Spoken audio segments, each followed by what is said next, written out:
Los pinos habitan la Tierra desde hace 150 millones de años, cuando los continentes aún estaban parcialmente unidos y los dinosaurios dominaban el planeta.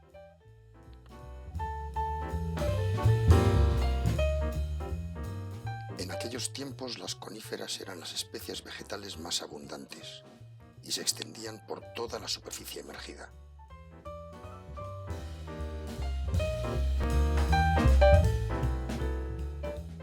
Desde entonces, los pinos han vivido una larga historia evolutiva y han estado sometidos a multitud de avatares y problemas.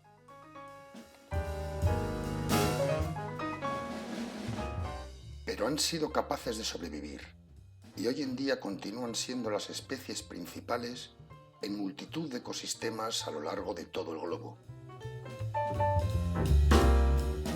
Durante esta aventura evolutiva, el clima en la Tierra sufrió enormes cambios, desde las condiciones cálidas del Cretácico hasta los fríos gélidos del Pleistoceno, cuando una buena parte de la superficie terrestre estaba cubierta de hielo. Asociado a estos cambios climáticos, desde su época de gloria en el pasado hasta la actualidad, la distribución de los pinos ha sufrido fuertes expansiones y contracciones. Pero quizás el momento más crítico fueron las eras glaciales que ocurrieron no hace tanto tiempo, en el Pleistoceno, y que se caracterizaron por el avance y retroceso de grandes masas de hielo desde los polos hacia el Ecuador y desde las altas montañas hacia los valles.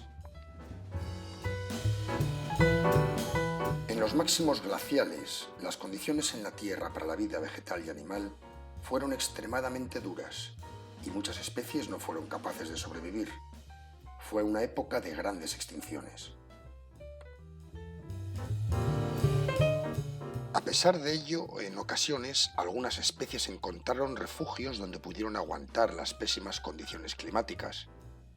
Pequeños oasis en un mundo de hielo donde pudieron sobrevivir.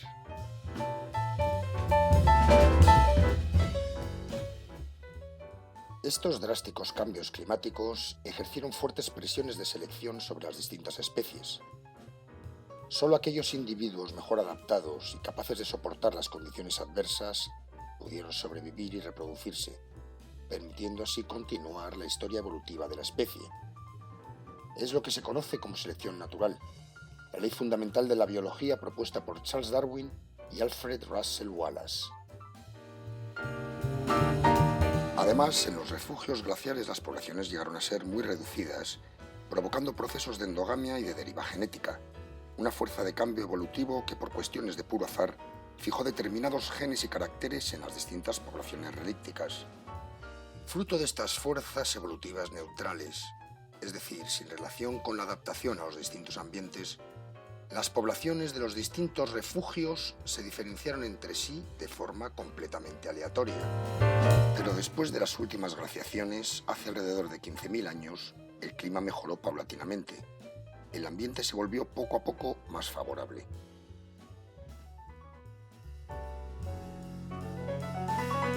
Y las poblaciones de pinos supervivientes empezaron a recolonizar el terreno perdido, avanzando hacia los polos y las altas montañas.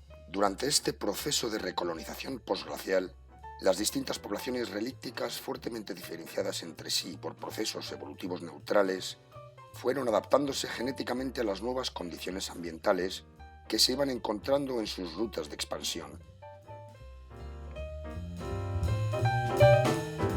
En definitiva, el resultado final de estos procesos de retracción y expansión es una enorme variabilidad genética dentro de la distribución actual de cada especie. Parte de esta variación es de origen adaptativo y parte es de carácter neutral. Pero esta variabilidad no se limita a la diferenciación entre poblaciones. La mayoría de los pinos ibéricos también se caracterizan por una enorme variación genética dentro de una misma población. Esta variación afecta a todo tipo de caracteres relacionados con el crecimiento y el aspecto morfológico de los árboles, las defensas y la resistencia a plagas y enfermedades, la reproducción, el espesor de corteza, la poda natural y otros caracteres relacionados con la tolerancia al fuego, la eficiencia en el uso del agua o la capacidad de formar micorrizas y relacionarse con otros mutualistas o simbiontes. Por eso, Cuando plantamos árboles en una repoblación forestal, no solo debemos fijarnos en qué especie plantar, sino también en qué material de la enorme diversidad genética existente debemos utilizar. Y no solo eso, sino que esta enorme diversidad genética intraespecífica nos brinda una fantástica oportunidad para optimizar las propiedades que deseemos, simplemente mediante la selección de los genotipos adecuados y el cruzamiento entre ellos para obtener una descendencia con el carácter mejorado. Repitiendo este ciclo sucesivamente, podremos conseguir incluso propiedades que no existían en la población original. Es lo que se conoce como mejora genética y no es más que aplicar de forma dirigida las leyes de la selección natural. Es algo que la humanidad lleva haciendo con la domesticación de los cultivos agrícolas desde el Neolítico, actividad con la que ha conseguido transformar las ancestrales y raquíticas variedades silvestres en los modernos cultivos, auténticas fábricas de producción de suculentos alimentos. Poco se ha hecho hasta ahora en este sentido en especies forestales. Sin embargo, la mejora genética también puede ser llamativamente efectiva en estas especies, gracias sobre todo a la enorme variabilidad genética que presentan. Un interesante ejemplo que nos brinda la mejora genética es la posibilidad de luchar contra plagas y enfermedades, un problema cada vez más acuciante en nuestros bosques. Si existe variación genética en la resistencia a una determinada enfermedad, y esta variación es heredable, podemos identificar aquellos genotipos más resistentes, seleccionarlos, cruzarlos entre sí y utilizar la semilla obtenida para plantar nuevas masas resistentes a la enfermedad en cuestión. Pero estos trabajos requieren muchísimo tiempo y esfuerzo.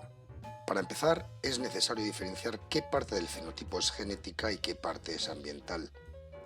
Esto se consigue mediante multitud de ensayos donde se establecen distintas variantes genéticas en un ambiente común.